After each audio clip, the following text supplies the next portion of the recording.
तो हम लोग ये क्वेश्चन दे रहा हूं मैं आप लोगों को।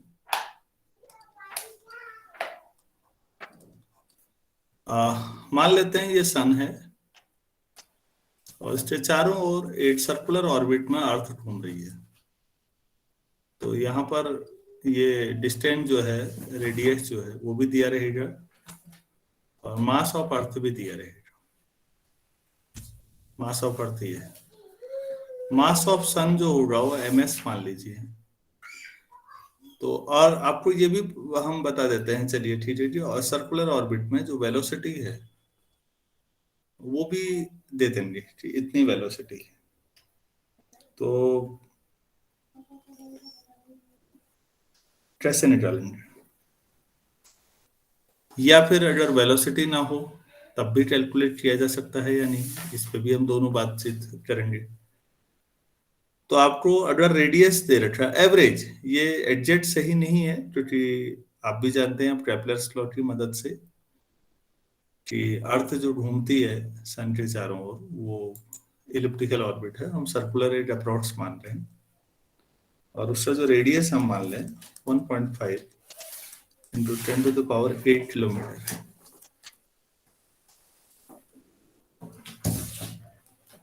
ये रेडियस है। तो बताइए प्लीज सन का मास कैसे निकले? हाँ कार्तिक जी। सर अर्थ और सन के बीच जो फोर्स ऑफ ग्रेविटेशन लगेगा वो Gm1m2/r² से होगा और वही sir centripetal acceleration upon r square होगा और यही अर्थ पे लगने वाला सेंट्रीपिटल फोर्स होगा। तो यही होगा mr omega square, m for earth. तो अर्थ का मास तो कैंसिल हो गया दोनों में, ठीक है ठीक। और Gms upon r square equal to r, तो ठीक है। ओमेगा को 2π/t रखते हैं। यस तो बच्चों यहां से आप ms निकाल सकते हैं 4π² r³ अपॉन G(t²). अब बताइए आपको सारी चीजें पता हैं या नहीं?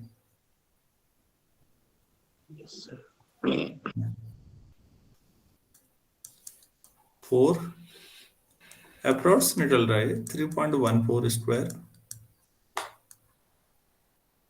और r आपको दिया हुआ ही है 1 पॉइंट कितना 5 इंटू 10⁻11 मान लो, क्योंकि किलोमीटर में है, मीटर करेंगे तो 10⁻11 हो जाएगा इसका cube upon GT value 6.67 into 10⁻11। और क्या है टाइम? टाइम कितना होता है एटसेट्रा, कितने समय में लगता है अर्थ का सन के चारों ओर? 365 डेज। 8 दिन में कितने घंटे हुए बच्चों? 24। 1 घंटे में कितने मिनट? 60। 1 मिनट में कितने सेकंड? 60। तो ये हो गया आपके पूरा। हमें इस पे बहुत ज्यादा कैलकुलेशन में इंटरेस्टेड नहीं है हम, ये अप्रोक्स ही आता है 2 to 1 to 10⁻30 kg।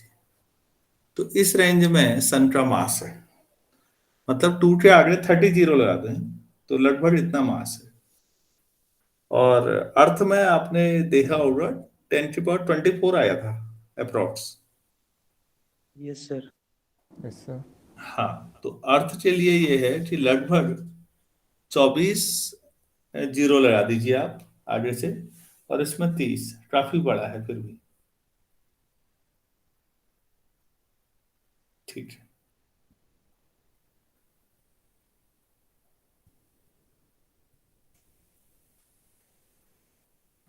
तो कोई डाउट तो नहीं है? No sir. तो यहाँ पर ध्यान दीजिएगा, जो रेडियस है वो 1.5 इंटू 10⁸ किलोमीटर है। अगर आप उसे मीटर बदलेंगे तो 10⁻11 बनेगा। एमटीएस सिस्टम में, और समय जो है 365 दिन होता है, तो उसको भी सेकंड बनाने पड़ेंगे, क्योंकि दिन तो एक आम आदमी की यूनिट है, साइंस में दिन कोई यूनिट नहीं है, एमटीएस है, ऑब्वियस है। सभी लोग समझ पा रहे हैं? इसमें कोई डाउट है? No sir. No sir. अच्छा,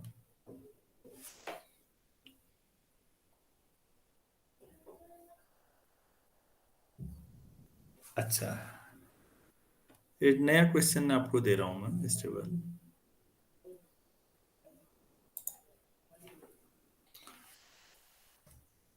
एक प्रोजेक्टाइल है, एस्केप वेलोसिटी ऑन अर्थ तो हमें मालूम ही है कितनी है, कोई और नया? योगिता आप बताइए, एस्केप वेलोसिटी कितनी है अर्थ से?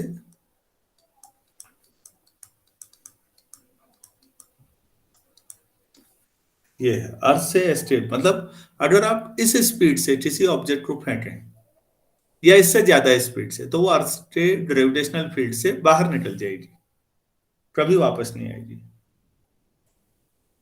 एक इत्तेफाक से अभी बच्चों सवाल यह है कि हमने इस स्पीड के 3 गुना ज्यादा स्पीड से फेंक दिया किसी को। चलिए लिख लेते हैं भले।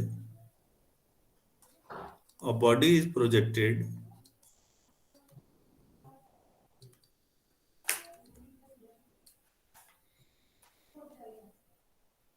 Out with thrice this speed, with 3 VE लिख दो, हो गया। इस स्पीड से फेंक रहा, तो अब आप बताइए what is the speed of the body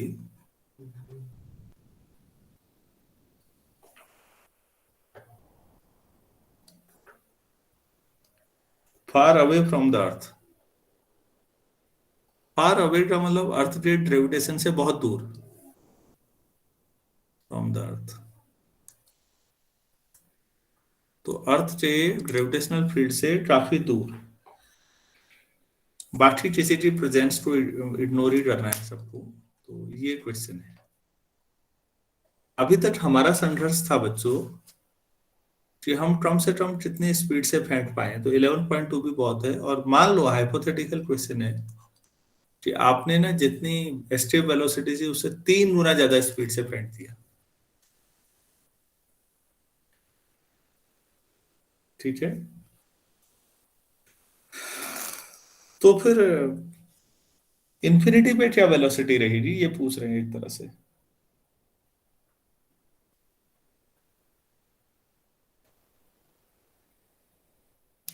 मतलब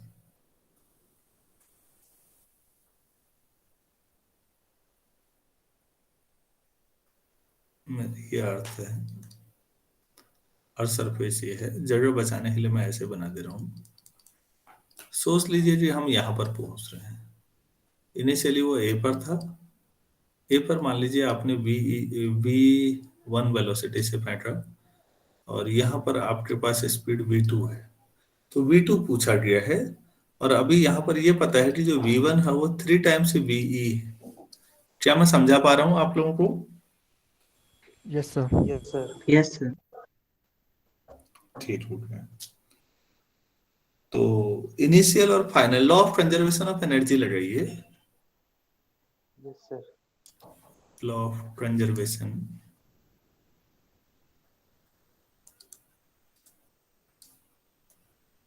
of energy at A and B. तो बच्चों ए पर काइनेटिक एनर्जी कितनी हुई? Half mv1 square. और पोटेंशियल कितनी होगी? -G capital M small m upon R। होगी या नहीं? Yes yes sir. Sir. Yes sir. अच्छा, जब आप बहुत दूर चले गए तो बच्चों काइनेटिक एनर्जी कितनी होगी वहां पर? सर 0 नहीं। क्यों? आप जब वेलोसिटी v2 मान रहे हैं वहां पर, तो काइनेटिक एनर्जी तो हाफ mv2 स्क्वायर होगी ना? Yes sir. Yes sir. शायद आप लोग एक बेसिक लॉजिक नहीं समझ पा रहे हैं, देखिए प्लीज। अर्थ सबको अपनी ओर खींचती है, आपने इस स्पीड से फेंकना है कि अर्थ के पुल को न्यूट्रलाइज कर सकें। तो इसकी सारी एनर्जी धीरे धीरे कम होते जाएगी क्योंकि अर्थ इसको खींच रही है और ये इधर को बढ़ रहा है। और जब अर्थ का ग्रेविटेशन फील्ड मान लो यहां तक है, तो यहां तक पहुंचते पहुंचते इसकी एनर्जी 0 हो गई। लेकिन अब आगे को अर्थ का ग्रेविटेशन तो खत्म हो गया ना, तो Yes, बच्चों sir. यहां पर वेलोसिटी क्या मानी जाएगी फिर? अब क्योंकि एनर्जी खत्म हो गई। मेरी बात समझ रहे हैं ना? Yes sir. Yes, sir. भाई यहां पर सोचिए, अर्थ सरफेस पर कुछ वेलोसिटी थी v1, एनर्जी भी होगी, ग्रेविटेशन और ये काइनेटिक और पोटेंशियल मिला के, ये एनर्जी से ये चला। अब ये आगे को बड़ा दूर गया राइट हैंड की तरफ, ले अर्थ तो इसको लगातार खींच रही है। तो कोई अगर आपको पीछे को खींचे और फिर भी आप आगे को बढ़े, तो आपकी एनर्जी खर्च हो रही होगी या नहीं? Yes, sir. Sir, yes sir. कब तक खर्च होगी? जब तक कोई खींचता रहेगा आपको। Yes, sir. तो कब तक खींचेगी अर्थ? जब जहां तक अर्थ का ग्रेविटेशन फील्ड होगा। Yes, sir. मान लो ये मैंने सर्कुलर जो राइट हैंड साइड में बनाया है, ये अर्थ का ग्रेविटेशन फील्ड है मान लेते हैं। Yes, sir. ठीक हो गया। तो भाई यहीं तक की तो एनर्जी चाहिए, आगे तो अब कोई है ही नहीं। तो आप जब एस्केप वेलोसिटी की बात करते हैं, तो ये नया लॉजिक ध्यान से समझिए। जब एस्केप वेलोसिटी की बात करते हैं कि भाई इस ये वेलोसिटी से दे दें, मतलब इतनी एनर्जी हम दे दें ऑब्जेक्ट को, इसका मतलब है वो इतना हो जाए कि बस अर्थ के ग्रेविटेशन फील्ड से पार पहुंच जाए। मतलब ग्रेविटेशन फील्ड के बाद उसकी वेलोसिटी भले ही 0 हो जाए, कोई बात नहीं, पर उससे पहले हो जाएगा तो वापस आ जाएगा ना। Yes, sir. लेकिन ये 11.2 ये वाली वेलोसिटी होती है बच्चों। 11.2 किलोमीटर पर सेकेंड कौन सी वेलोसिटी है कि अगर आप इससे फेंकेंगे तो ये स्थिति होगी कि अर्थ के ग्रेविटेशन फील्ड से बाहर इसकी वेलोसिटी क्या हो जाएगी? अच्छा 0। 0 हो जाएगी। क्या ये बात अच्छी तरह समझ में आई सभी लोगों को? Yes, sir. अच्छा, लेकिन बच्चों आज स्थिति अलग है। आज आपने एस्केप वेलोसिटी के 3 गुना ज्यादा वेलोसिटी दे दी, तो जाहिर सी बात है एनर्जी भी बहुत ज्यादा दे दी। तो आज यहां पर वेलोसिटी 0 नहीं होगी ना फिर? Yes, sir. तो वो Yes. पूछना चाह रहे हैं कि वेलोसिटी कितनी होगी, क्योंकि अब इससे आगे जो वेलोसिटी है वही रहेगी, ना बढ़ेगी ना घटेगी। क्यों? क्योंकि अब आगे कोई है ही नहीं, हम मान के चल रहे हैं। Yes, sir. भाई एकमात्र चीज थी पूरे ब्रह्मांड में पृथ्वी जो खींच रही थी, और कोई है ही नहीं अब। जब हम एक क्वेश्चन करते हैं तो उस समय हम बाकियों को इग्नोर करते हैं ना बच्चों। Yes, sir. अभी तो बहुत सरल मॉडल हुआ है। तो फिर ये वेलोसिटी कितनी होगी ये पूछा गया है आज वाले में। क्या आप लोग समझ पा रहे हैं? तो आपने अभी जो जवाब दिया था सुमित, आप समझ पाए नहीं Yes, sir. समझ में आ गया. कि काइनेटिक 0 नहीं होगी ना बेटा? Yes, sir. हाँ। अब क्योंकि ग्रेविटेशनल फील्ड खत्म हो चुका है इससे आगे, तो ग्रेविटेशनल पोटेंशियल एनर्जी नहीं बचेगी। क्योंकि ग्रेविटेशनल पोटेंशियल एनर्जी होने के लिए ग्रेविटेशनल फील्ड तो होना चाहिए ना पहले। Yes, sir. Yes, sir. लेकिन काइनेटिक है, क्योंकि अभी एनर्जी बहुत ज्यादा बची होगी, तो वो भागता रहेगा स्पेस में इन्फिनिटी तक। अब तो मैंने समझाया बहुत ज्यादा, लिखना तो जरा सा है। यहां तक कोई डाउट तो नहीं है किसी को? No, sir. तो बच्चों इस पूरे एक्सप्रेशन में स्मॉल m कैंसिल हो जाएगा, तो हाफ, ठीक है, v1 की जगह क्या रख लें? 3v² minus G M upon r equal to half v2²। तो अब कैलकुलेट हो जाएगा। Yes, sir.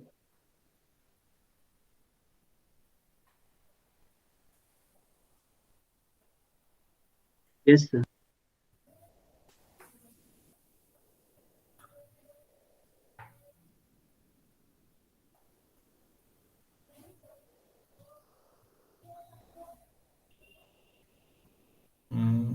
आप एस्केप वेलोसिटी का फॉर्मूला क्या था आपको याद है? वीई √2 GM अपॉन आर, ये था। Yes, Yes, sir. sir. तो बच्चों यहाँ से GM अपॉन आर की वैल्यू क्या रख सकते हैं? ये GM अपॉन आर है, ये कैलकुलेशन भी कम हो जाएगी। ये हो जाएगा 9/2 VE²। हमारी मेहनत बच जाएगी यार। तो यहाँ पर क्या रखूं? GM अपॉन आर की जगह सोचो, VE² upon 2 Yes, sir. Half V2²। देखो बहुत सारी मेहनत बची है, थोड़ा समझदारी से काम लिया तो 9 VE² में से V² गया, 8 VE² अपॉन 2 मतलब 4 VE², और ये हाफ इधर से चले जाएगा तो V2² फिर हो जाएगा 8 VE²। तो V2 हो जाएगा 2√2 ऑफ VE। इतनी एनर्जी बचेगी भाई फिर भी। 2 इंटू 1.4 इंटू 11.2,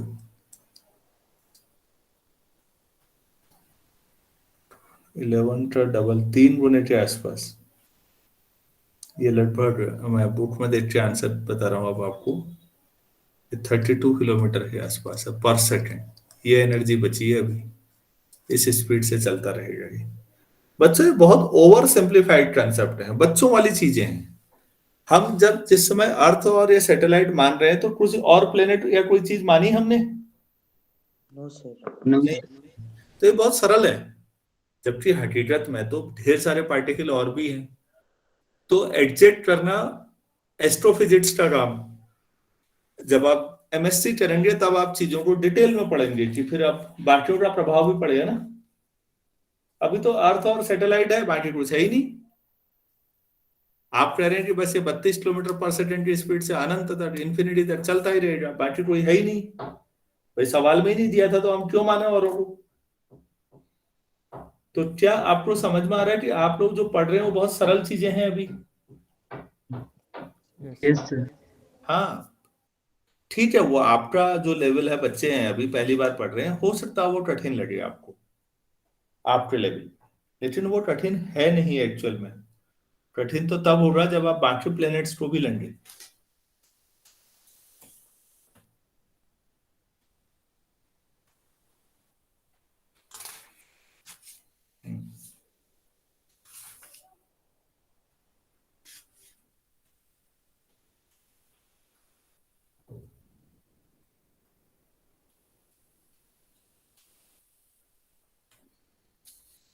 तो बच्चों थोड़ा सा आप चीजों को डीप लेवल पे ले जाते हैं। ग्रेविटेशनल पोटेंशियल हमने पढ़ा था ना? Yes, sir. Yes, sir. तो उसको थोड़ा सा मैं, आप लोगों की जो लेवल पे है वो तो काफी कम है, थोड़ा मैं SC वर्मा के कुछ आर्टिकल हैं उनको कराना चाह रहा हूँ। आपको ये पता है अभी तक, जो मैं पहले ये बता दूं कि जो आपकी जानकारी है वो क्या है, पहले ये मालूम होना चाहिए। Gravitational potential due to a point mass, अगर आपके पास है, मान लेते हैं ये पॉइंट मास है m, और इसकी वजह से अगर आपने r दूरी पर, यहां पर आप चाहते हैं पोटेंशियल, तो आपको याद होगा कि -GM अपॉन r आया था। क्लियर है? Yes, sir. Yes, sir. ठीक, इतना हमें मालूम है, ये हमने डिराइव भी किया है, और ग्रेविटेशनल पोटेंशियल भी किया है, ग्रेविटेशनल पोटेंशियल एनर्जी भी की है। अब मैं, लेकिन यार पॉइंट मास हमेशा कहाँ मिलता है भाई? आप लोगों को इसीलिए तो बताया कि कभी बड़ी बॉडी होती है, मोमेंट ऑफ इनर्शिया में भी आपने देखा, मैंने चीजें थोड़ा ज्यादा डिटेल में की, यहां पर भी अभी हम वही कर रहे हैं बच्चों। अगर पॉइंट मास ना हो, एक रिंग है, और उस रिंग की एक्सिस पर अगर निकालना हो तो कैसे करें? कैलकुलस का यूज है। मानवेंद्र, ये 11 क्लास के सिलेबस में हो सकता ना हो, हाँ Yes, sir. ऐसा पॉसिबल है, लेकिन ऐसा तो मैंने रोटेशनल में भी पढ़ाया है कई चीजें, Yes, sir. थोड़ा डीप, तो मैं यहाँ भी पढ़ा रहा हूँ अब। अरे भाई किसी को दिक्कत तो नहीं है इससे? No, sir. No, sir. अच्छा Yes, sir. चलो ठीक है, तो अब हम पढ़ा रहे हैं potential due to uniform ring. due to uniform ring at a point on its axis. At a point on the axis.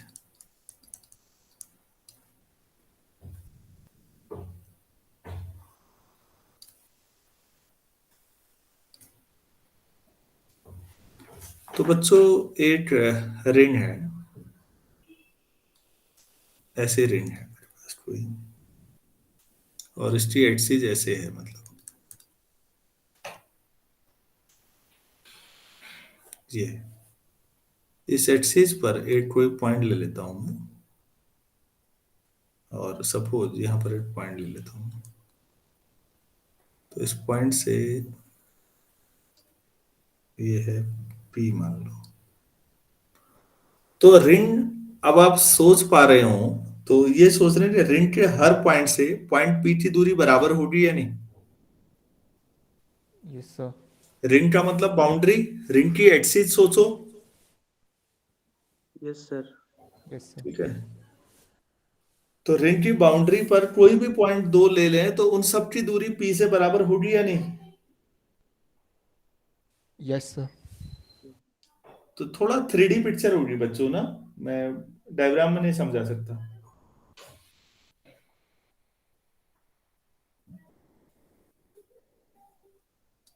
अच्छा, मान लेते हैं इस रिंग से R दूरी पर ये पॉइंट P है, और इसको x मान लो भाई, और सपोज ये एंगल थीटा है। रिंग का अपना रेडियस जो है वो a मान लेते हैं, ठीक है। तो देखिए अब कैसे निकालें। हमें अभी तक पॉइंट मास की वजह से पता है, सबसे ऊपर लिखा हुआ है, लेकिन क्या रिंग पॉइंट मास है। No, sir. No, sir. ठीक, तो लिखते हैं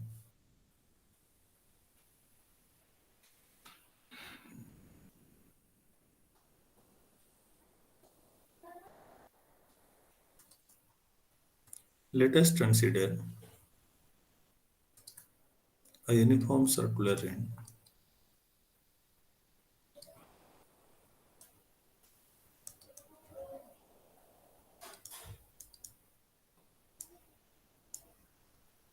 of mass m and radius a.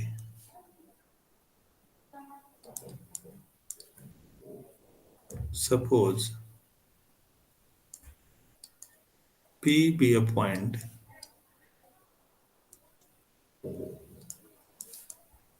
on its axis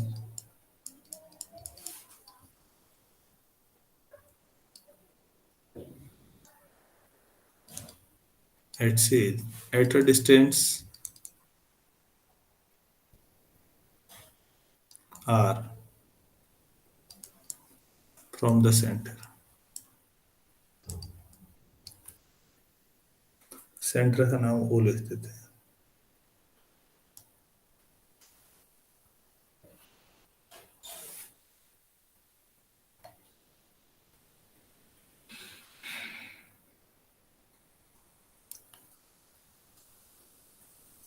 ठीक,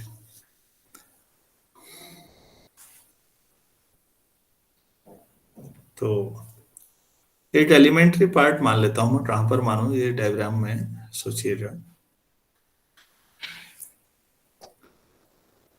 यहाँ पर इस पॉइंट को मैं ए मान लेता हूँ, कैपिटल ए। यहाँ पर एक छोटा सा एलिमेंट्री पार्ट मान लिया मैंने, लिखिए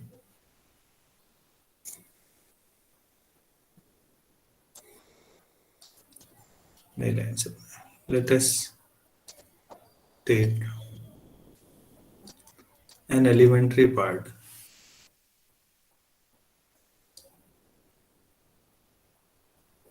of ring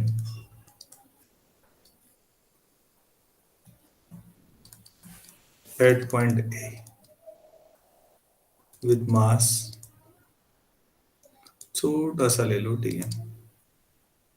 तो बच्चों ये एपी दूरी कितनी होगी, एपी एट्स कह रहा हूं मैं इसको, तो ये basically r square plus a square होगी या नहीं।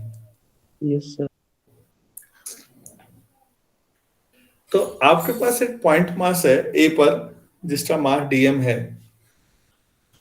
तो उसकी वजह से, एक पॉइंट मास की वजह से एक्स दूरी पर कितना पोटेंशियल होना चाहिए? सबसे ऊपर लिखा हुआ है आपने Yes, पॉइंट sir. मास वाला, वही लगाएंगे या नहीं? Minus G M upon r जो फॉर्मूला है। Yes, sir. यस तो फिर ठीक है अगर ये लगाना है। So potential at P due to this point mass, आप छोटा सा पोटेंशियल होगा, उसको पूरा V ना मान के dV माने, तो माइनस जी छोटा सा उसका मास है dm अपॉन एक्स। हुआ या नहीं हुआ? Yes, sir.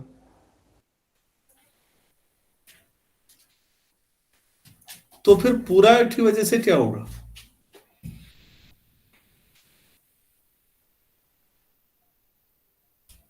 सो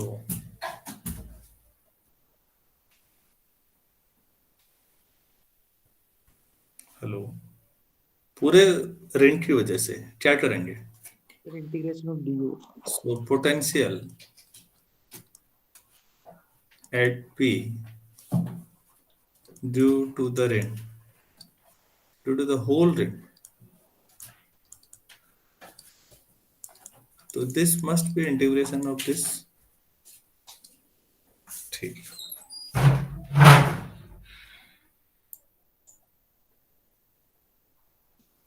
अच्छा तो बच्चों एक बात बताइए, v इक्वल टू वैल्यू रखेंगे तो माइनस जी बाहर हो जाएगा, dm अपॉन एक्स ये आ जाएगा। अब क्या हर पार्टिकल, रिंग का हर पार्टिकल p से x दूरी पर ही होगा? सोचिए तो, क्योंकि पॉइंट p एक्सिस में है ना, तो रिंग के हर पॉइंट से, रिंग की जो चूड़ी जैसी पकड़ लो सोचो, और एक्सिस में एक पॉइंट सोचो, तो बाउंड्री से हर पॉइंट x दूरी पर होगा या नहीं? Yes, sir. Yes Yes, sir. तो x कांस्टेंट हो गया ना यहाँ पर, गजब बात हो गई। नॉर्मली हम x को क्या मानते हैं? Sir, variable. आज क्या हो गया? x Constant. कांस्टेंट कांस्टेंट हो गया। तो यहाँ पर लिखते हैं, लिख लीजिए, since every particle of ring, every particle of ring is at a distance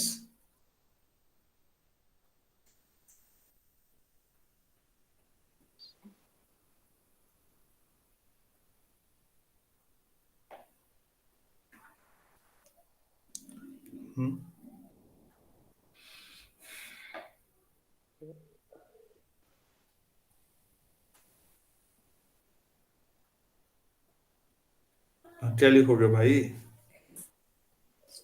the distance of x from p हाँ, एवरी पॉइंट इज एट, तो एक्स भी बाहर आ गया बच्चों, ये समझ में आ गया? Yes, sir. यस सर ठीक हो गया। तो फिर अब क्या बचा अंदर? sir, dm. ठीक हो गया। तो फिर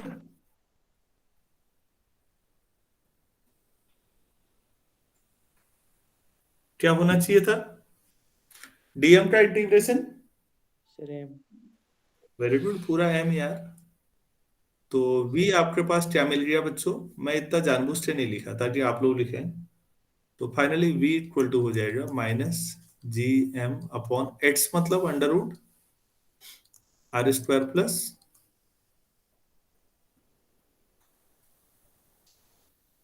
ये है हमारे पास इक्वेशन। किसी रिंग की वजह से, जिसका रेडियस ए है रिंग का, तो रिंग के रेडियस पे डिपेंड कर रहा है पोटेंशियल, और कितनी दूरी पर आप ले रहे हैं, है या नहीं ऐसा?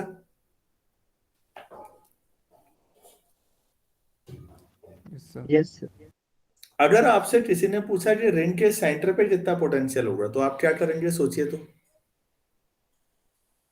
आप इस पॉइंट P से O की ओर आते जाएंगे तो जो आपने स्मॉल r लिया है वो कम होता जाएगा या नहीं? Yes sir. Yes, sir. और जब आप पॉइंट P Yes. ठीक सेंटर पे पहुंच जाएगा तो बच्चों OP डिस्टेंस जो r है वो क्या हो जाएगी?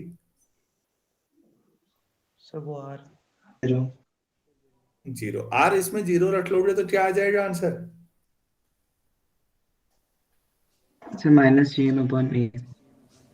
माइनस जीएम अपॉन ए ना, तो नीचे लिख लो व्हेन, या ऐसे लिख लो सीधे, potential at the centre of ring.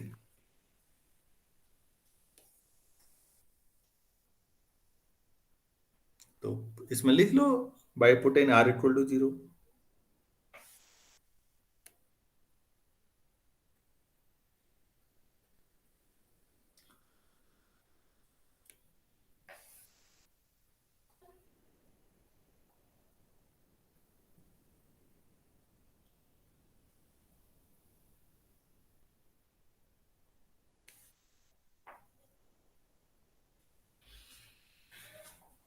ठीक है ना?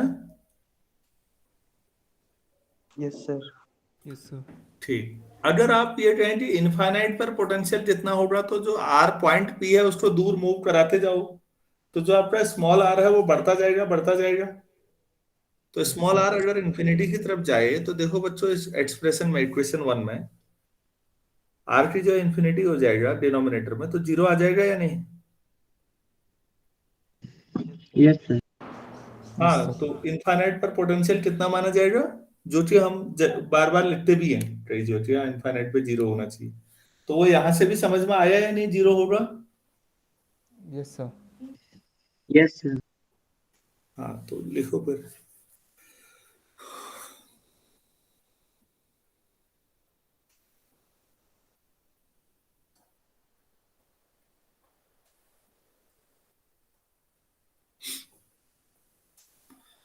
तो इनफाइनाइट की तरफ जाते हुए 0 पे आ जाएगा।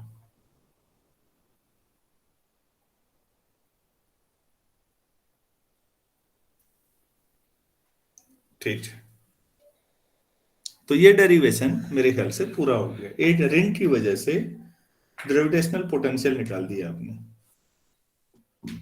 अगर ये पूरा समझ में आ गया हो तो नया डेरिवेशन शुरू करें। Yes, sir. अगला बड़ा जोरदार डेरिवेशन है बच्चों, थोड़ा लंबा भी है। हेडिंग डालिए potential due to uniform thin spherical cell. मैं नए पेज से करता हूं।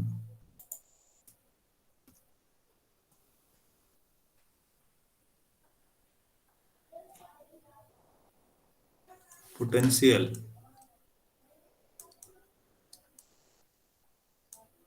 Due to uniform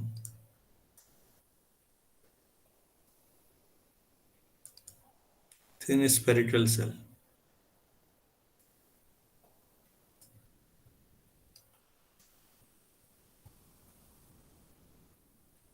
spherical cell बताया होगा मैंने, क्या होता है, कैसा होता है?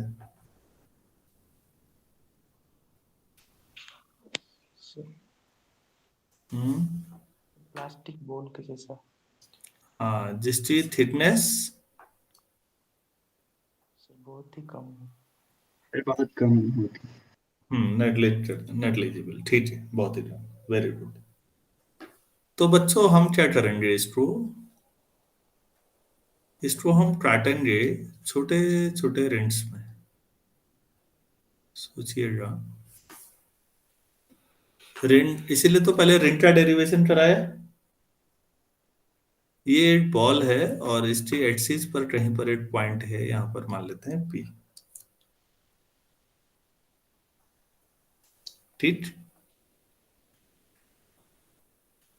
Yes. तो इस OP लाइन के परपेंडिकुलर अगर आप इसको काटेंगे तो आपको लगता नहीं कि प्लास्टिक की बॉल को ऐसे काटते तो रिंग जैसे बनते? Yes sir. तो उनमें से एक रिंग हमने ये उठा ली, हम इस रिंग की वजह से पोटेंशियल निकालना है, इंटीग्रेट कर देंगे, पूरे की वजह से आ जाएगी। Yes sir. बाकी बच्चों को भी बात समझ में आ रही है? Yes, sir. Yes, sir. अच्छा, चलो ठीक है। तो बच्चों मैंने एक ही रिंग बनाई जिसको हम कंसीडर कर रहे हैं यहाँ पर। ये तो मैं पेन का मुझे लगता है कलर बदल दूं।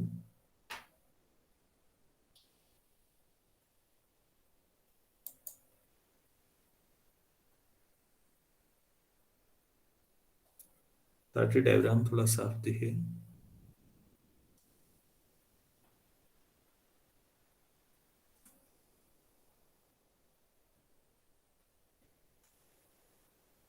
ये रिंग होगी और इसकी वजह से हम निकालेंगे, इसे हम कुछ मान लेते हैं, इसे एट सी मान लेते हैं और इस सेंटर से मान लेते हैं आर दूरी पर है, तो ये आर हो गई। ठीक है, और ये हम इसका अपना रेडियस मान लेते हैं कि इसको कितना माना है, बुक ने जो ए माना हम भी मान ले, ए ही मान लेते हैं अभी भी। तो ये ए है। तो बच्चों डायग्राम यही है। कोई दिक्कत यहां तक समझने में? No sir. No sir. चलो ठीक, दिक्कत आएगी इसमें थोड़ा, क्योंकि ट्रिग्नोमेट्री का एक फॉर्मूला जो है ठीक मैंने वही छोड़ा है अभी, जो मैं आजकल पढ़ा रहा हूँ मैथ्स में आपको, कोसाइन फॉर्मूला। और इत्तेफाक से मैंने कल साइन तो बताया, कोसाइन की जरूरत आज पढ़ने वाली है। तो अब मैं कोसाइन पहले ही बता दूं भाई कि इसकी जरूरत पड़ने वाली है, तो होता क्या है यहाँ पर समझो। मुझे उम्मीद नहीं थी आज ही जरूरत पड़ जाएगी, ध्यान नहीं रहा, नहीं तो मैं कल ही बताया था। तो सपोज ये बच्चों ट्राइंगल है, ये है, इसका डेरिवेशन में आज तो नहीं, अब कल बताऊंगा। और तो जाहिर सी बात है ट्रिग्नोमेट्री में हम कैपिटल ए के सामने स्मॉल ए, बी के सामने स्मॉल बी और सी के सामने स्मॉल सी हम लोग यूज करते हैं। तो यहां पर क्रॉस ए अगर आपसे पूछा जाएगा, ये वाला एंगल है, ये वाला, तो बच्चों इसके ए के एंगल जिनसे बना है बी और सी से बना है ना, तो उनके स्क्वायर का सम प्लस में B square plus C square minus सामने वाली साइड का माइनस में ए स्क्वायर अपॉन 2bc होता है। तो क्रॉस ए मतलब ध्यान से समझो, अगल बगल वाली साइड का स्क्वायर माइनस सामने वाली साइड का स्क्वायर अपॉन 2 टाइम्स bc। तो अब मुझे अगर ये समझ में आ गया तो प्लीज आप मुझे बताइए कि क्रॉस बी कितना होगा। A square plus C square minus B square upon 2ac। A square plus C square minus B square upon 2ac। 2ac। Clear है ना? ऐसी क्रॉस सी भी निकाल सकते हैं। Yes sir. हाँ भाई, क्रॉस सी कितना होगा? Yes cross C equal to A square plus B square minus C square upon 2ab। हाँ, बस इतना ही बताना था। ये मैंने कल ही बता दिया होता तो आज आराम था, ध्यान नहीं रहा। तो इसकी जरूरत हमें पड़ेगी।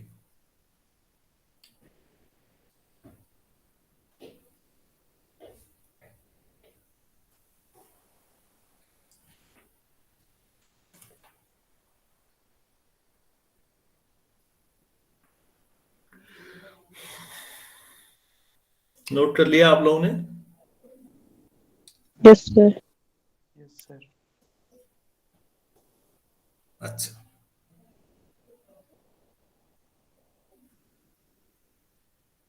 तो मैं कोसाइन वाला इरेज कर रहा हूं, अब जगह कम है यहाँ पर, हटा रहा हूं। तो नोट कर लिया है ना श्योर सबने?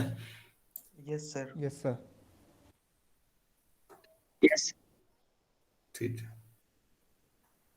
क्योंकि अभी इस डेरिवेशन में उसका डायरेक्टली यूज नहीं है, इनडायरेक्टली एट जो पर आएगा वो। तो इसीलिए कहते हैं बच्चों की मैथ्स की भी हमारी उतनी जरूरत हो जाती है ना, दोनों चीजों को पढ़ने के लिए। तो टूल दोनों की सख्त आवश्यकता है एक साथ। चलो ठीक है, तो अब हम पहले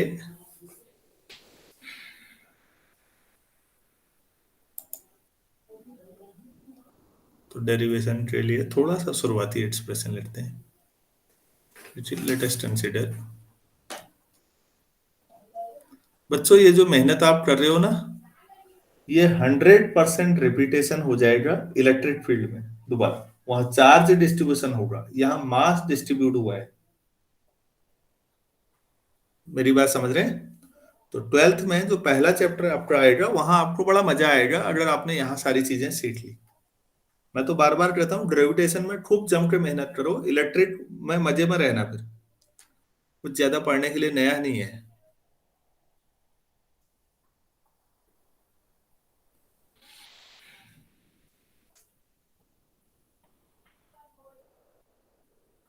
तो let us consider a spherical cell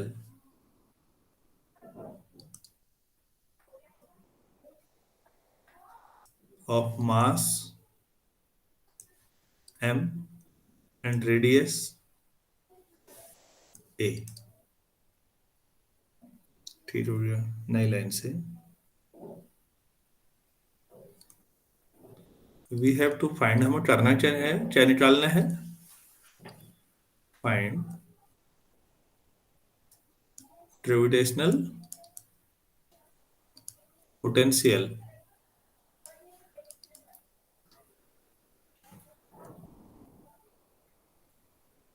at point P due to this spherical cell।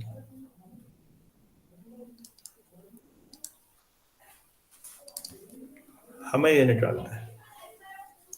ठीक है, ये प्रॉब्लम का शुरुआती डिस्क्रिप्शन हो गया। अब हम क्या करें बच्चों?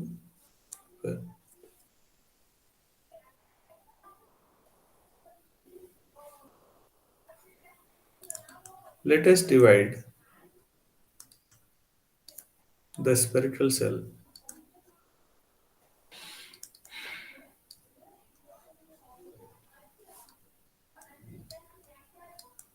into a large number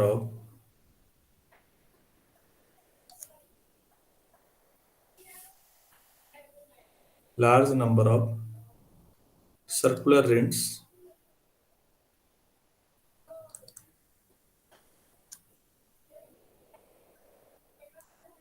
of varying radii। इनके रेडियस अलग अलग होंगे and all perpendicular to OP। ये थीटा लाइन ध्यान से समझिएगा। आप कैसे काट रहे हैं? ओपी के परपेंडिकुलर काट रहे हैं। आप सोचो एक बॉल है और आप उसको प्लास्टिक की बॉल को चाकू से काट रहे हैं, सोचिएगा तो रिंग्स बनेंगे पतले पतले। नहीं तो प्याज लेके काट के देख लेना भाई, गोल गोल बन जाएंगे छल्ले जैसे। लेकिन प्याज सॉलिड हुआ, ये बॉल है तो इसमें डिस्क नहीं रिंग बनेगी। सभी लोग समझ पा रहे हैं ना? Yes, sir. Yes, sir. Yes sir. ठीक हो गया। तो हमने कहा कि एक बहुत बड़ी संख्या में आपने काट दिया ऐसे, और सभी जो हैं ऐसे रहे हैं। अब हम इनमें से एक रिंग को कंसीडर कर रहे हैं, जो हमने किया भी है। नाउ वी कंसीडर, लिखिएगा,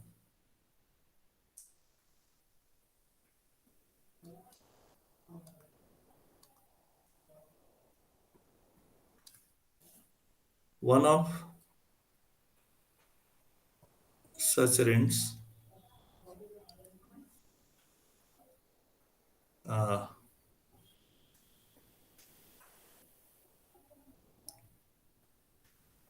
ठीक हो गया। अब देखिए प्लीज डायग्राम पे ध्यान दीजिएगा। सपोज ये एंगल थीटा है,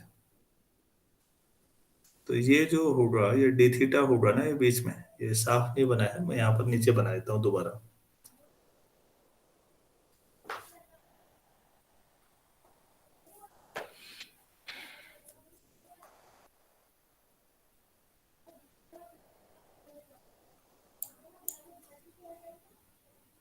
आप ये समझिए एक रिंग आप ले रहे हैं, ये रिंग है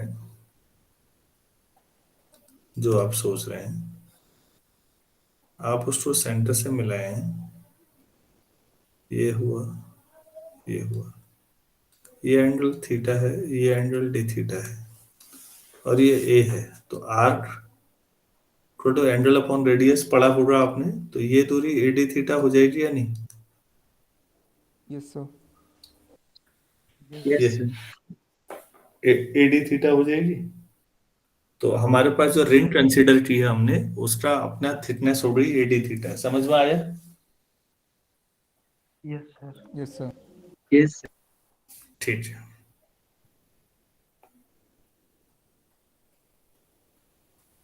तो लिखिए, so thickness of considered ring, so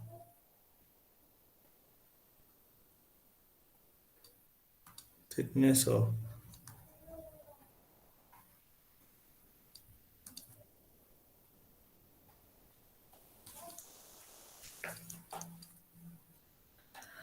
AD theta और रेडियस ऑफ कंसीडर्ड रिंग कितना होगा? जो रिंग आपने कंसीडर किया बच्चों, उसका रेडियस कितना होगा?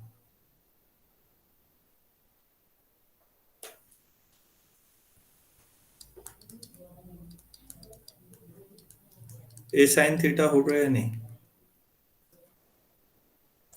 Yes, sir. जो रिंग आपने कंसीडर की, वो दिखने में पट्टी दिख रही है आपको Yes. सामने से। एक्चुअल में जरा सोचो, 3D में ये ए है, तो ए साइन थीटा उसका रेडियस होगा या नहीं? Yes, sir. बच्चों नहीं आ रहा समझ में? आ रहा है सर। अच्छा, कोई स्टूडेंट को नहीं आया हो तो बेहिचक बोलिएगा, ए साइन थीटा कैसे आया? रेंज जो मैं काट रहा हूं ना बच्चों, वो रेंज एक्चुअल में जब कटेगी तो वो तो ऐसे होगी ना। Yes, sir. Yes, sir. तो फिर आप ऐसे समझिए ना, ये तो अगर ये दूरी आपके पास उसमें ए है और ये थीटा है, तो ये दूरी ए साइन थीटा हुई या नहीं?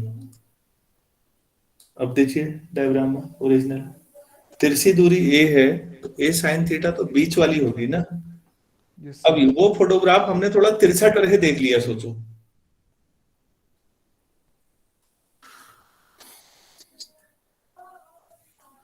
क्लियर है यदि ये Yes, sir. सबको समझ में आ गया है? Yes, sir. Manvendra, Yes, yes sir. Sir. तो जो कंसिडर्ड रेंज है आपके पास, उसका रेडियस भी पता है, थिकनेस भी पता है।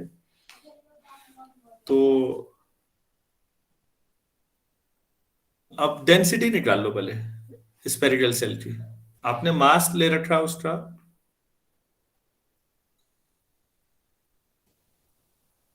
Now density of spherical cell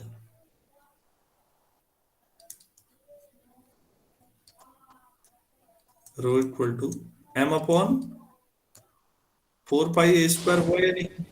Yes, sir.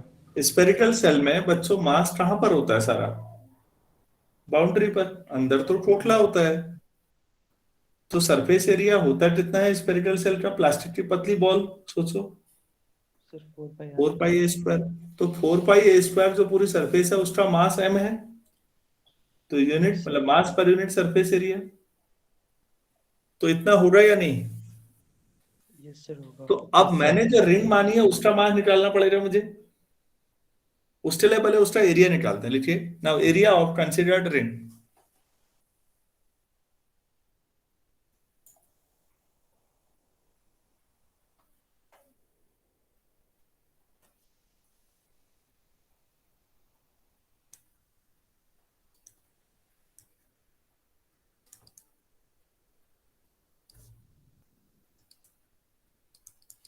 उसका एरिया कितना होगा? फॉर्मूला क्या लगेगा रिंग में? याद है आपको वो हॉलो सिलेंडर जैसा 2 pi R H? Yes, sir. Yes, sir. 2 pi R H, ये क्या होता है? फॉर्मूला ना, 2 पाई। बच्चों आर की जो क्या आएगा यहाँ पर, आर जिसको आप कह रहे हो रेडियस, वो क्या है, ए sin और जो वो थिकनेस है वो कितनी है ऊपर, AD A theta. D A theta. तो अगर आपको ये मिल गया तो ये हो गया 2 पाई ए square sine theta D theta. अच्छा यूनिट एरिया का मास कितना है, यूनिट एरिया का मास मतलब डेंसिटी, ये लिखा है रो। रो क्या बताता है आपको, यस सर। रो क्या बता रहा है यहाँ पर, यूनिट एरिया का मास इतना है तो इतने एरिया का मास कितना होगा, सीधे निकाल लो। सो मास ऑफ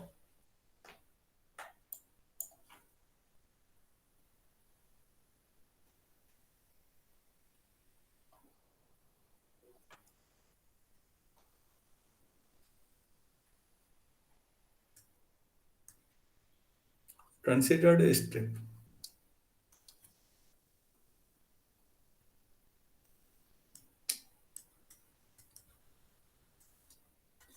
स्ट्रिप की जो रेंज है कितना होगा, 2 पाई ए square sine theta D theta into किससे मल्टीप्लाई होगा, सर वो तो 2 पाई ए square sine theta D theta root की जो M upon 4 pi square equal to कितना आ जाएगा,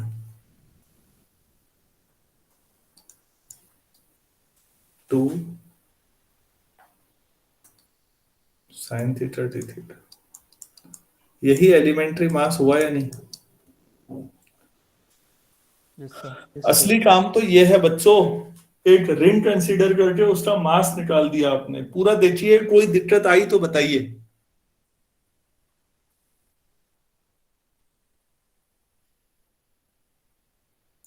ठीक है, yes yes sir.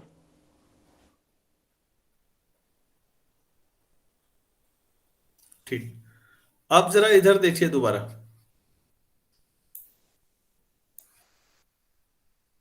Triangle O, ये सबसे ऊपर ए लिख लेते हैं,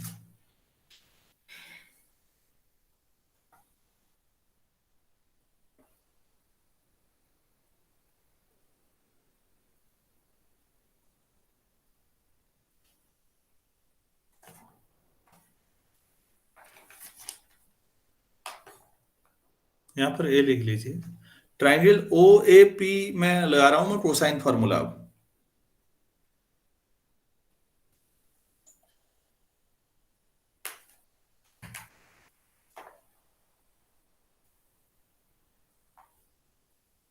तो आप नीचे ही बनाइए, आप तो मुझे देख रहे हैं ना, लेकिन मुझे तो वहां से डेटा उठाना है, तो मैं यहां पर बना दे रहा हूं ओ ए पी। एंगल एओपी कितना है, थीटा। ओ से ए तक की दूरी स्मॉल ए से पी तक की दूरी को आपने एक्स ले रखा है और इसको आर ले रखा है, ठीक हो गया। तो बताइए प्लीज क्रॉस थीटा कितना होगा,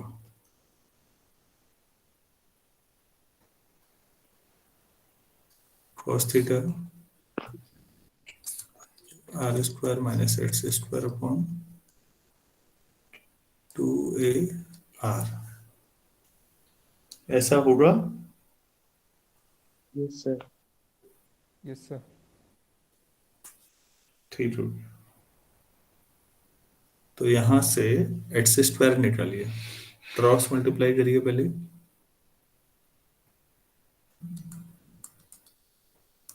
A square plus R square minus 2ar cos theta.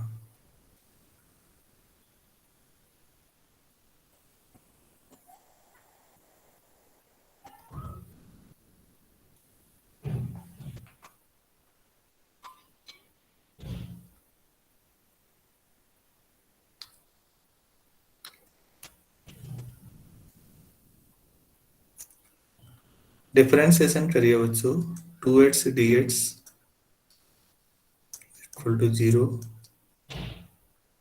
plus 0 minus 2ar cos theta का डिफरेंशिएशन माइनस साइन थीटा होता है, प्लस हो जाएगा साइन थीटा डी थीटा। तो यहाँ पर एच डी थीटा नहीं, H D H left hand side में A R sine theta D theta.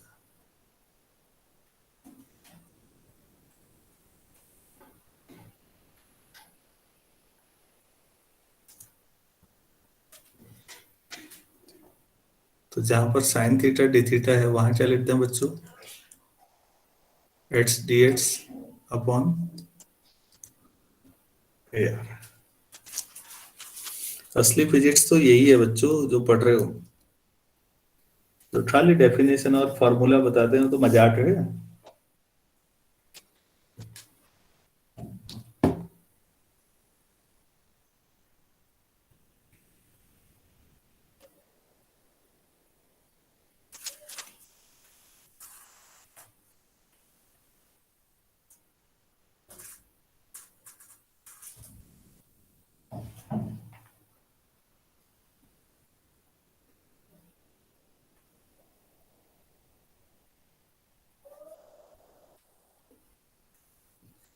यहां तक क्लियर है आप लोगों को या नहीं है?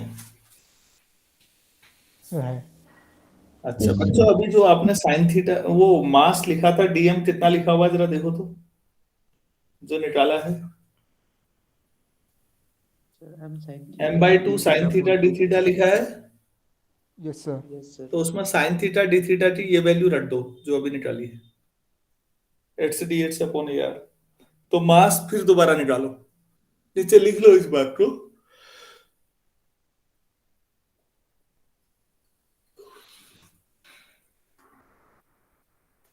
mx तो मास, onto ar। हाँ, सो मास ऑफ कंसिडर्ड रिंग दोबारा लिखो कितना है? Sir mx into dx onto ar। हाँ,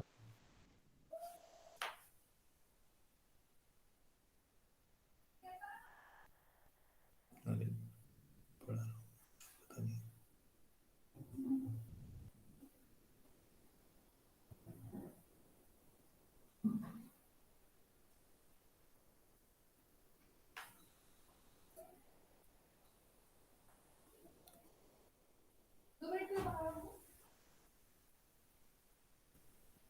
बच्चों इसको एक बार रिवाइज करो तो, जितना मैंने बताया अच्छी तरह देखो तो, कोई कमी है तो बताओ।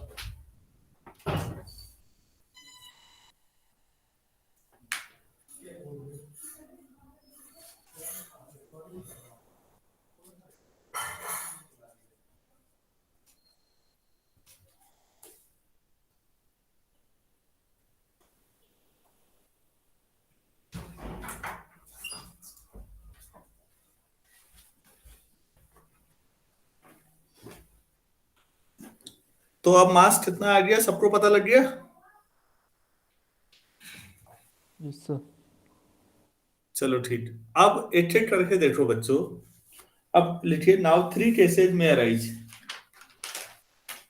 3 केस बनेंगे। नाउ 3 केसेज में अराइज। केस फर्स्ट, हेडिंग डाली जानी चाहिए। If point P is outside the spherical shell.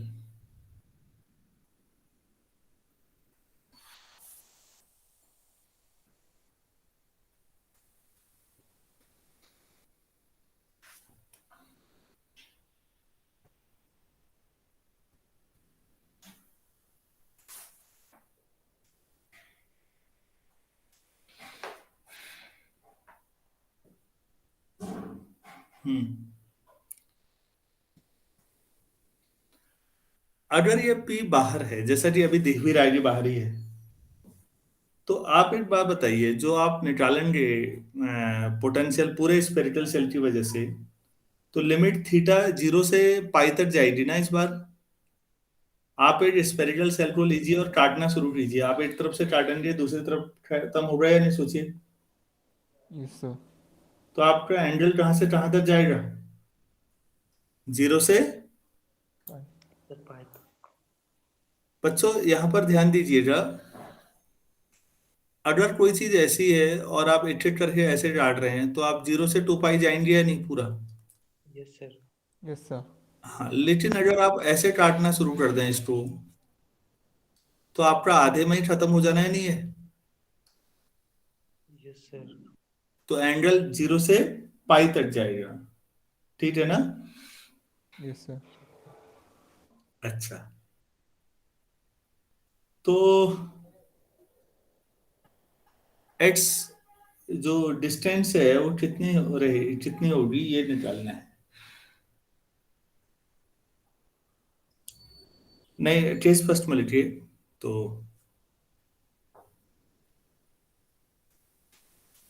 as we vary theta from 0 to pi,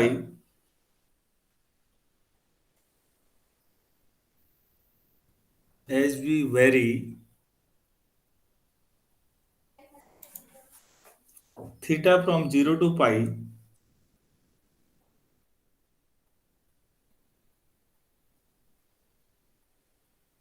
लिखा, comma, the rings formed on the cell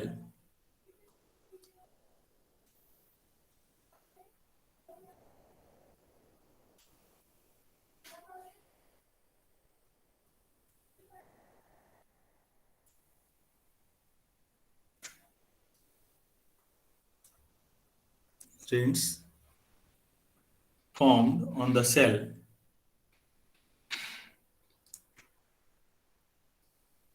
cover up होगा, cover up the whole spherical cell.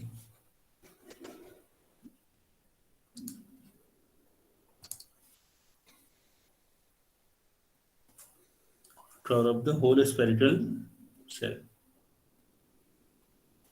ठीक है, तो so v equal to dv equal to कितना होगा फिर अब? -g dm upon x,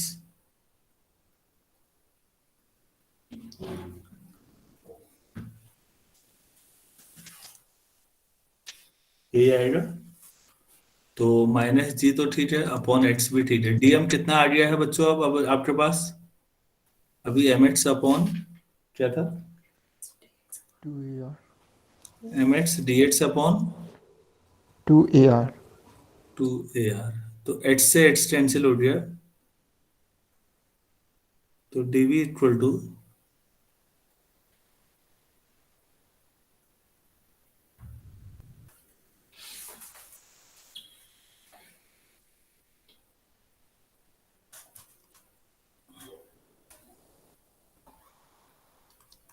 -gm upon 2ar dx। इसे आप इक्वेशन नंबर 1 या कोई भी जो भी चल रही है वो डाल दीजिए। पोटेंशियल इतना है, अब लिमिट में ही अंतर है बच्चों। तो जब पॉइंट भी बाहर होगा तो v क्या होगा फाइनली? v आप करेंगे तो -gm अपॉन 2ar तो बाहर है, इंटीग्रेशन ऑफ dx, ये r माइनस a से r प्लस a तक जाएगा या नहीं, सोचिएगा आप। देखिए प्लीज, मैं इसको सरल शब्दों में यहाँ पर फिर समझाता हूँ, नहीं तो आपको दिक्कत आएगी।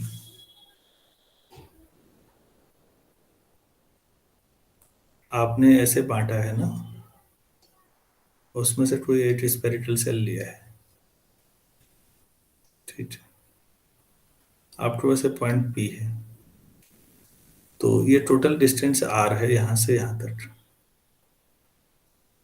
और यहाँ से यहाँ तक की दूरी कितनी है बच्चों, ये वाली a। तो पहला स्पेरिकल सेल आपको कहाँ पर मिल रहा है? यहाँ पर मिल रहा है, नहीं? पूछिएगा। Yes, sir. ये दूरी कितनी है, r माइनस ए। Yes, sir. Yes, sir. Yes, sir. Last last कहाँ मिलेगा, इस साइड। Sir, after say. और ये दूरी यहाँ पर जो लास्ट होगा, इसकी दूरी क्या होगी, p से। R plus A. Plus A. तो पहले से लास्ट तक सभी आ जाएंगे इसमें। Yes, sir. Yes, sir. हो गया यार फिर, डी एक्स्ट्रा एक्स हो गया, upper limit minus lower limit, कर लो भाई जितना करना है। v इक्वल टू आ जाएगा, करिए और मुझे बताइए क्या आ रहा है।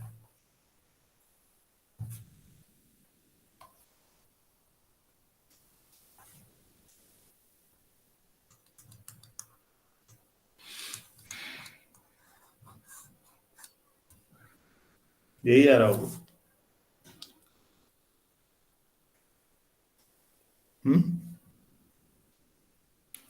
Yes, sir. इतनी मेहनत के बाद ऐसा नहीं लग रहा है कि मतलब अगर मैं पूरे स्पेरिकल सेल को, जो एम मास का स्पेरिकल सेल था बच्चों, ये, और इसका रेडियस था ए, और इससे कहीं आर दूरी पर मुझे चाहिए था, तो इसकी जो अगर मैं पॉइंट मास ही ले लेता, इसका मास भी एम है, इसका मास एम है, लेकिन इसकी जो अगर मैं पॉइंट मास लेता तो आर दूरी पर, तो भी वही आता या नहीं है expression. Yes, sir. Yes, sir. Yes, sir. तो ये इसकी सिमेट्री की वजह से आ रहा है कि एक स्फेरिकल सेल की वजह से पोटेंशियल वही होता है जो उतने मास का पॉइंट मास होता है, अगर तब आता। मेरी बात समझ में आ रही है ना। पूरी इतनी Yes. मेहनत की आपने, कोसाइन फॉर्मूला पता नहीं क्या क्या लगा के आप लेके आए, लास्ट में आया कैसा। तो लिखिए प्लीज इस बात को। To calculate the potential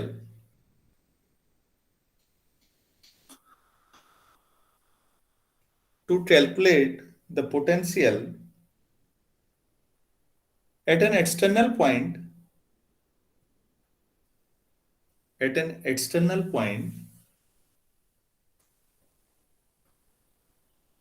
comma, a uniform spherical cell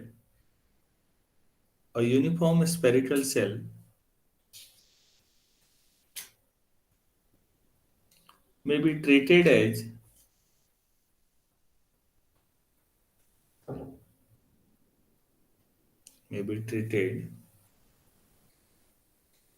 as a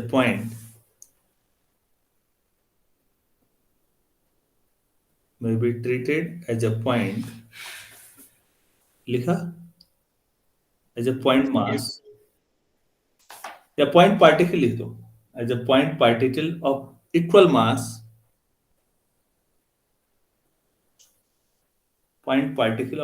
mass, placed at its center.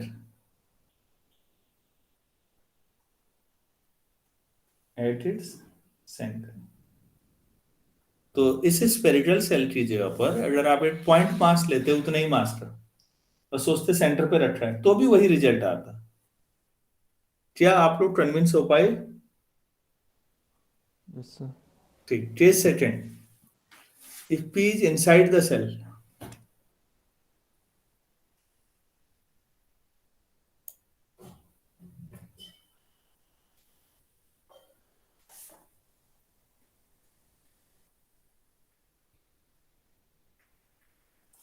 अगर पॉइंट P अंदर होगा बच्चों, जरा सोचिए तो,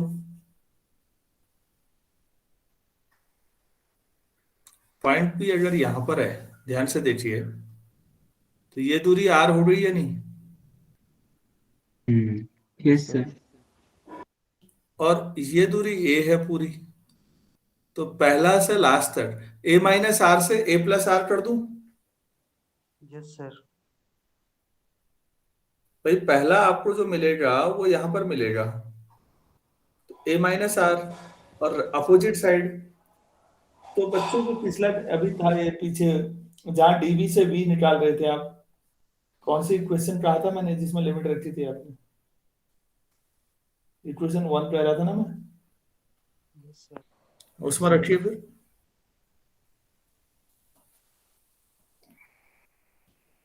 देखिए क्या आएगा expression.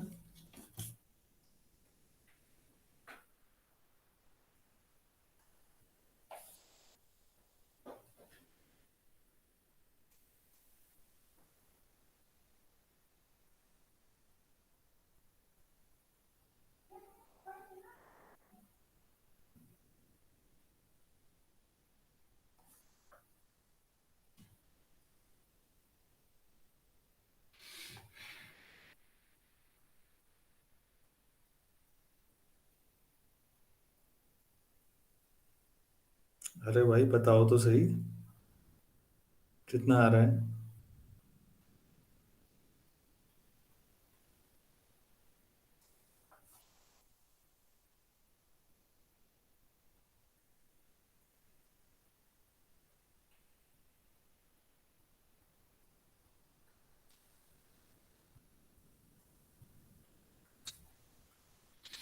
Minus C M upon A.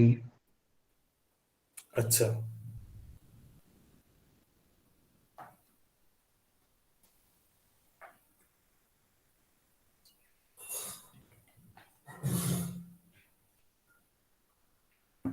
Minus G M upon A आया potential. Yes sir. Minus G M upon A आएगा सॉल्व करोगे तो।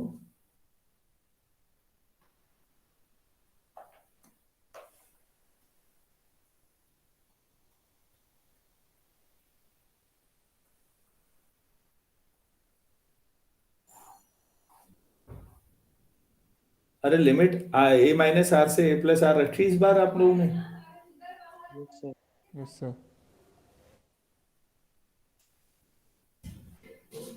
तो इससे क्या समझ में आ रहा है, क्योंकि आर पे तो डिपेंड ही नहीं हो रहा है अब, तो इसका मतलब अंदर हर पॉइंट पर पोटेंशियल सेम होगा या नहीं। Yes sir. Yes, sir.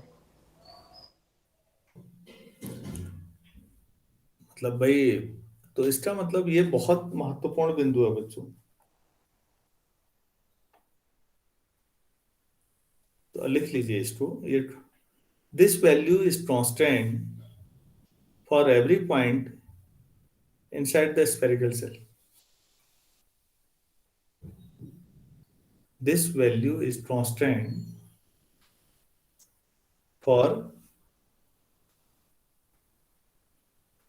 क्या। For every point inside the spherical cell. हाँ, for every point inside the spherical shell. तो आपको ये पता लग गया कि स्फेरिकल सेल के अंदर हर पॉइंट पे पोटेंशियल सेम होता है। अब आपको कंफ्यूज करने के लिए वो देंगे कि अगर हम सेंटर से बाउंड्री की ओर जाएं या बाउंड्री से सेंटर की ओर तो पोटेंशियल कम होगा ज्यादा होगा। अरे भाई, अंदर हर पॉइंट पे सेम ही होता है पोटेंशियल। Yes sir. और तीसरा केस क्या होगा। ऑन द तो आर इक्वल टू ए ही आएगा उसमें भी, माइनस जी एम अपॉन ए ही होगा। जितना सरफेस पर होगा उतना ही अंदर भी होगा हर पॉइंट पे। ये गजब बात है वैसे।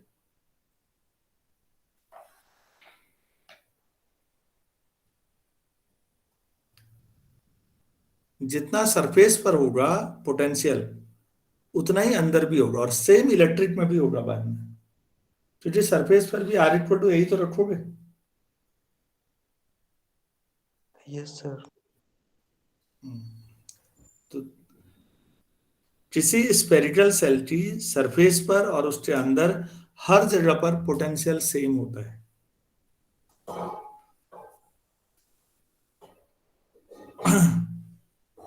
जब पोटेंशियल सेम होता है तो इक्विपोटेंशियल सरफेस, इस तरह की चीजें आएंगी, उनको हम बाद में पढ़ेंगे।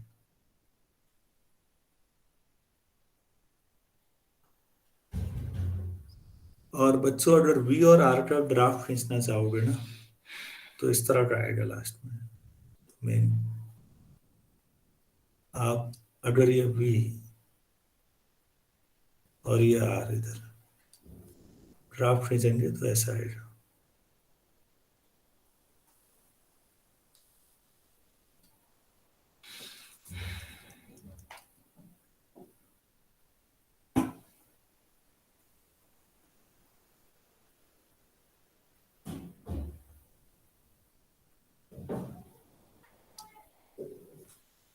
ये माइनस GM अपॉन ए, ये कहाँ तक आया, ये 0 से लेकर R इक्वल टू ए तक, तो कांस्टेंट है तो स्ट्रेट लाइन आई, और उसके बाद फिर धीरे धीरे जब R इंफिनिटी की तरफ जाएगा तो 0 पे मिलेगा, क्योंकि नेगेटिव है तो ग्राफ एक्स एक्सिस से नीचे आना था या नहीं, Yes, sir. और इंफिनिटी पे 0 हो जाता है, हमने थोड़ी देर पहले बात की थी पोटेंशियल, Yes, sir. तो एक्स एक्सिस की ओर आएगा, और 0 से R इक्वल टू ए तक देखो ना आप, माइनस GM अपॉन ए ही है कांस्टेंट, Yes, sir. तो ये पोटेंशियल और R में रिलेशनशिप है। क्या मैं समझा पाया आप लोगों को? Yes, sir.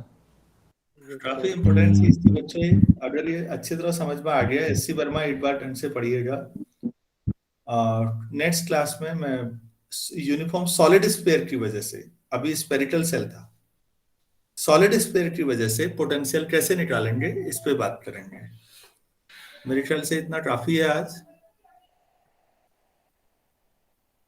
क्यों भाई? Yes, sir.